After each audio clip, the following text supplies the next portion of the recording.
Dans Solo Leveling, le président Go Gun-hee informe Jin qu'il prévoit de se rendre sur l'île de Jeju pour éliminer définitivement les fourmis. Pour cela, ils auront besoin de son aide. Mais avant que Jin ne puisse répondre, il ressent soudainement une puissante vague d'énergie magique. Et merci à Daeyorb, Empereur et Jon 83, les 3 derniers abonnés. Gun-hee lui demande s'il y a un problème. Jin répond que ce n'est pas que des simples chasseurs qui sont en train de s'affronter. Le président rit, le félicite pour sa perception et explique que des chasseurs de rang S sont actuellement en train de s'échauffer dans le gymnase en prévision du raid sur Jeju dans 4 jours.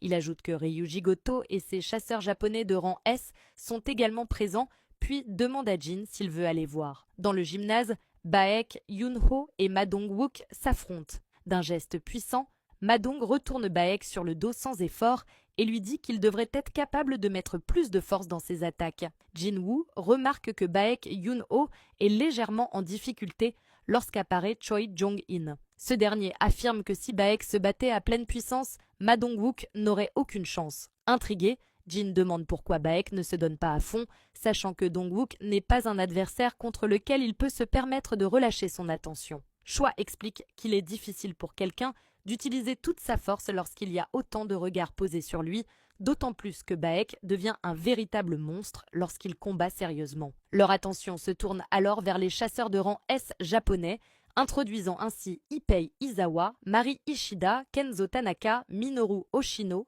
Atsushi Kumamoto, Kanae Tawata, Tatsumi Fujishima, Kei, Akari Shimizu et Ryuji Goto. Et l'arc se poursuit, abonne-toi pour la suite.